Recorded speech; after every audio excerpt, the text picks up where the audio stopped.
upgrades? Well, there are 4 big changes to the biggest single generator of downforce on the car, and that's the floor. Let's have a look, and it all begins where the airflow starts to meet the floor. So all of these guide vanes, look how lovely the angle is of this barge board. That's new. The cutout on here is new. These fences feeding the air down to the underside of the floor, they are new. And then these floor edges, they're also new on the Ferrari. Not only the bit that feeds air from the floor outside, but also this channel going back to the rear of the car, that's also new.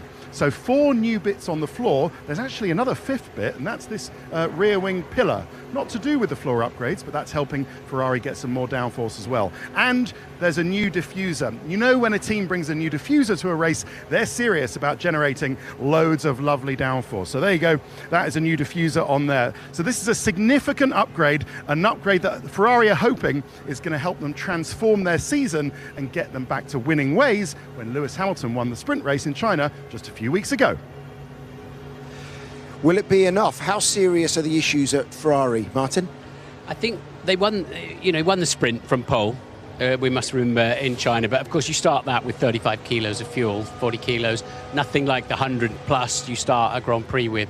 Lewis likes a car low anyway. They clearly need to run that car low to get peak performance out of it, and they can't do that. They were thrown out for being illegal for wearing the underneath the weight too much. So both Ferrari drivers were pretty downbeat there.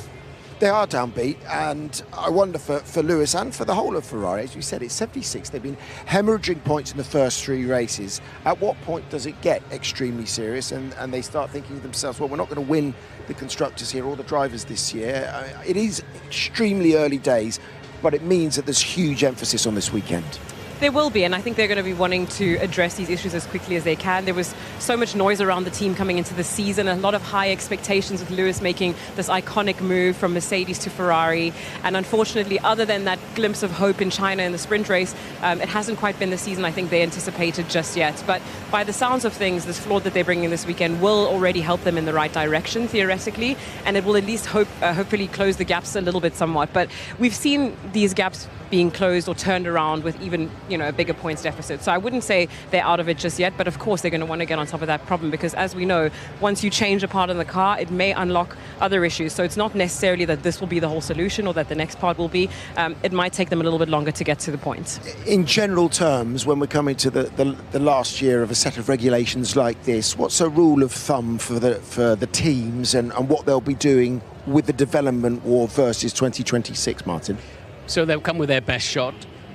They'll finesse the car. They'll have probably one big go at improving it. And if they can find a quarter of a second per lap, they'll be doing well. But they'll all do that. Okay. And then they'll have to put their resource into the 2026 car, the money and the people. Okay.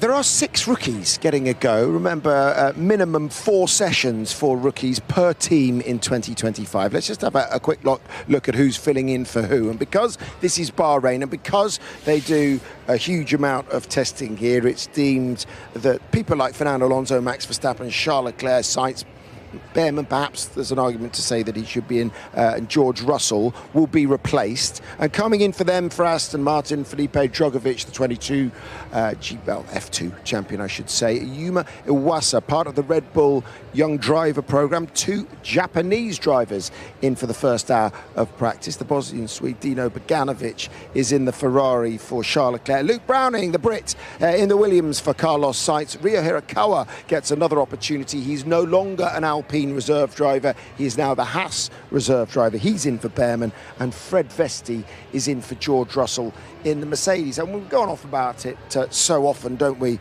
Martin and Naomi, that this session, it's a difficult one. It's hot. It doesn't really mean much in terms of the weekend. Good opportunity, therefore, to blood these youngsters. Yeah, it's hardly representative of what we're going to see, most importantly.